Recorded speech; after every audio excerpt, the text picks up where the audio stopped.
சிற்றம்பலம். திருமூல தேவநாயனார் அருளிய திருமந்திரம் காலச்சக்கரம் என்ற தலைப்பில் இருக்கக்கூடிய பாடல்கள். இதில் நம்ம சிவபெருமானையே அடையணும், சிவத்தை மட்டுமே பொருளாக நினச்சி உலக பொருட்களை எதையும் மதிக்காமல் இருக்கக்கூடியவங்க அந்த காலத்தை கடந்து நிற்பாங்க அப்படின்னு சொல்லி சொன்னார். இப்போ இந்த பாடல், உயருருவார் உலகத்தோடும் கூடி பயனுறுவார் பலர், தாம் அறியாமல் செயலுறுவார் சிலர், சிந்தை இல்லாமல் கயலுரு கண்ணியை காணக்கில்லாரே. உயர் உருவார் உலகத்தோடும் கூடி பயனுறுவார் அப்படிங்கிறது சிவமாம் தன்மையை எய்தியவர்களே உலகத்தோடும் கூடி பயனை அடைந்தவர்களாவார்கள்.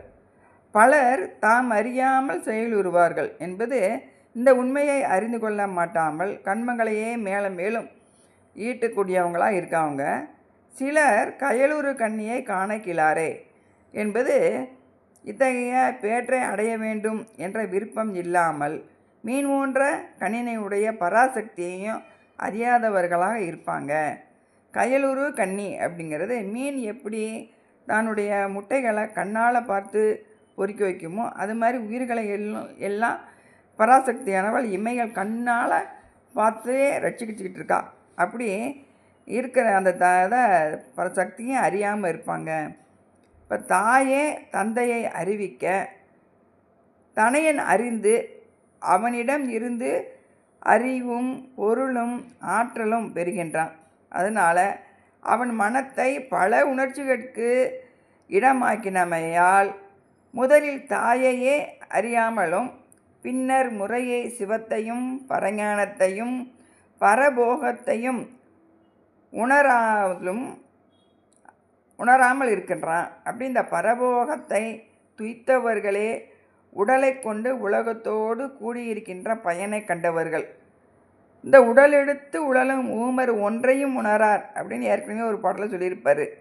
இப்படி மக்கள் உலக வாழ்க்கையில் அந்த ஈடுபட்டு பல செயல்களையும் செய்கிறதுனால பொருள் ஈட்டுவதாலையும் புகழ் அதனால் இன்பம் இப்படி பல நன்மைகளை பெறுகிறார்கள்.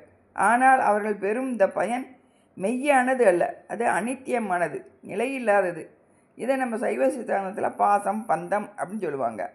இதுக்கு காரணமாக இருக்கிறது ஆணவ மலம், அதோட அந்த உயிர் செஞ்ச கண்ம மலம் சேர்ந்து இப்படி செய்கிறதுனால என்ன செய்யும், அந்த பிறவி துன்பத்தில் சுழற்சியிலேயே திருப்பி திருப்பி வந்து சிக்கிக்கிட்டு இருக்காங்க. அதனால் இவங்க தம்மையும் உணரார், தலைவனாகிய இறைவனையும் உணர முடியாமல் இருக்காங்க.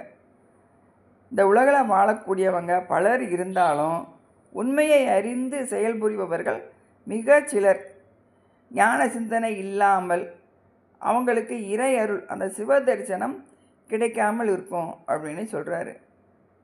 அடுத்த பாடல், காணகிலாதார் கலிந்தோடி போவார்கள், நாணகிலாதார் நயம்பேசி விடுவார்கள், காணகிலாதார் கழிந்த பொருளெல்லாம் காணகிலாமல் கழிகின்றவாறே.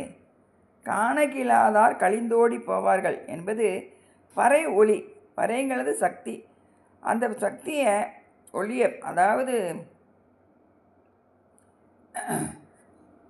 இறை சக்தியை அந்த திரு அருளை பெறாதவர்கள் பிறவி பயனை எய்த முடியாது, வீணே கழிச்சிருவாங்க. அந்த பிறவி பயன் என்பது என்னென்னா தான் உயர்வதோடு பிறரும் உயரும்படி செய்வது.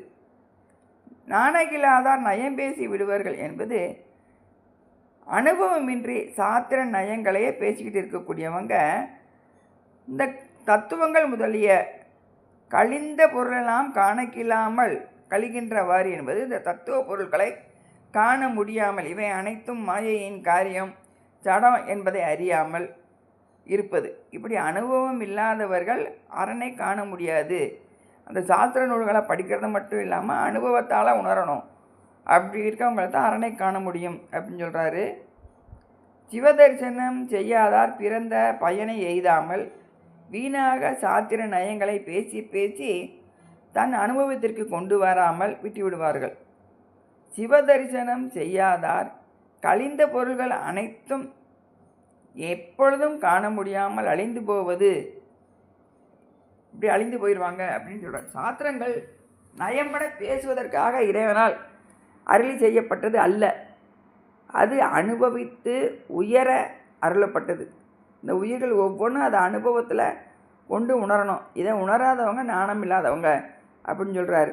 இந்த பிரிதிவி நம்ம 36 தத்துவங்கள் சொல்லுவோம். அந்த பிரிதிவி முதல் சுத்தம் குடிலை என்று சொல்லக்கூடிய சுத்த தத்துவம் வர இதையெல்லாம் கண்டு கழிக்க வேண்டி இருக்கின்றவற்றையெல்லாம் அறியாமலேயே தாமே கால எல்லையில் கடலை விட்டவர்கள்லாம் உண்மை ஞானம் எய்தாமல் கழிந்து போவார்கள் அப்படின்னு சொல்கிறார். இறைவனை உணராதவர்கள், ஆத்ம தத்துவத்தை அறியாதவங்க, இவங்களுடைய வாழ்க்கை ஒரு திசை தெரியாத ஓட்டம் போல் பிறப்பு, ஒரு வேலையை செஞ்சு அது ஆசைப்பட்டதை அடைகிறதுக்காக செய்யக்கூடிய காரியங்கள், அதனால் கண்மங்கள் செய்கிறது, அது துன்பம் இன்பம் அப்படி அனுபவித்து கடைசி மரணம் என்ற சுழற்சியில் போய் முடியும். உண்மையான ஞானம் இல்லாட்டி அது பொய்யான மேகம் போல் ஆகிரும். ஞானம் இல்லாமல் என்பது ஆன்மீக நாட்டம் இல்லாமல் இருப்பது. அவங்க ஆணவ மலப்பிடிப்பிலேயே அதிகம் இருப்பாங்க. அப்படி இறையை அறியாமல் போய் பலனை இல்லாமல் அவங்களுடைய வாழ்க்கை போயிடும் அப்படின்னு சொல்கிறாரு. இறை உணர்வு இல்லாத வாழ்க்கை வெளியில் அழகாக இருந்தாலும் உள்ள வெறுமையாக இந்த மனித பிறவியே வீணாக கழிஞ்சிரும். எவ்வளவு அழகாக இருந்தாலும் அது வீணான பயணமாக போயிடும் அப்படின்னு சொல்கிறாரு. நம்ம அப்பர் பெருமான் சொல்வார், பெரியானை பெரும்பற்ற புலியூரானை பேசாத நாளெல்லாம் பிறவா நாளே அப்படின்னு சொல்லுவார். இப்படி இறைவன் அந்த ஆன்மீக நாட்டத்தில் இறைவனை உணரணும் அப்படிங்கிற முயற்சியில் ஈடுபட்டவங்களுடைய வாழ்க்கை தான். அதை உணரணும், அனுபவபூர்வமாக உணரணும், அதுதான் உண்மையான வாழ்க்கை அப்படின்னு சொல்கிறாரு. கழிகின்ற அப்பொருள் காணகிலாதார் கழிகின்ற அப்பொருள் காணலுமாகும். கழிகின்ற உள்ளே கருத்துற நோக்கில் கழியாத அப்பொருள் காணலுமாமே என்பது பாடல். கழிகின்ற அப்பொருள் காணகிலாதார் என்பது பந்தப்படுத்தக்கூடிய இந்த உலகப் பொருட்களை புறக்கண்ணால் காணாதவர்கள் இந்த கழிகின்ற அப்பொருள் காணலுமாகும் என்பது நீங்குகின்ற அப்பொருளின் தன்மையை அகக்கண்ணால் அறிய முடியும். இது சாந்திய அதீத கலையில் உள்ளவங்க மேல் நிலையில் இருக்கக்கூடியவங்களாக இருப்பாங்க. அதனால் அந்த மண்டலங்களுக்கு கீழாயுள்ள எந்த மண்டலத்தில் இருந்தாலும் அவங்க அறிவையும் அறிய வல்லவங்களாக இருப்பாங்க. அதாவது நிவர்த்தி கலை, பிரதிஷ்டா கலை, வித்யா கலை, சாந்தி கலை, சாந்தி அதீத கலை என்று சொல்லக்கூடியது இது உயர்ந்த கலை. அந்த நிலையில் இருக்கிறவங்க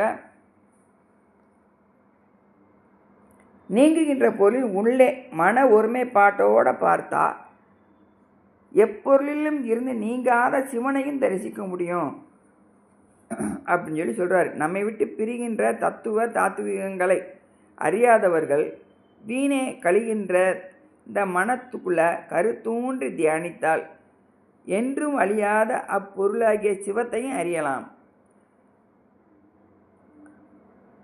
அப்படி அறிந்தால் நம்மை விட்டு கழிகின்ற தத்துவங்களையும் காணலாம் அப்படின்னு சொல்கிறார். மலை உச்சியில் நிற்பவங்களுக்கு கீழே உள்ள பொருட்கள் எளிமையாக காணலாம். அதுபோல் தாத்துவிகங்களை கடந்து சிவ தரிசனம் செய்பவர்கள் தம்மை விட்டு விலகுதல், அந்த தத்துவங்கள்லாம் தம்மை விட்டு விலகும் என்பது நன்கு விளங்குமா. அப்படி அறியாதவாறு போல சிவம் காணார், கழியும் பொருள்களாகிய தத்துவங்களையும் காணார் என்று சொல்லப்பட்டிருக்கு. அந்த சர்வஜத்துவம் பெற்றவர்கள் கீழ்நிலையில் உள்ள எல்லாவற்றையும் மேல் நிலையில் உள்ளவற்றையுமே அறியக்கூடியவங்களாக இருக்காங்க அப்படின்னு இந்த பாடல் மூலமாக சொல்கிறார். திருச்சிற்றம்பலம்.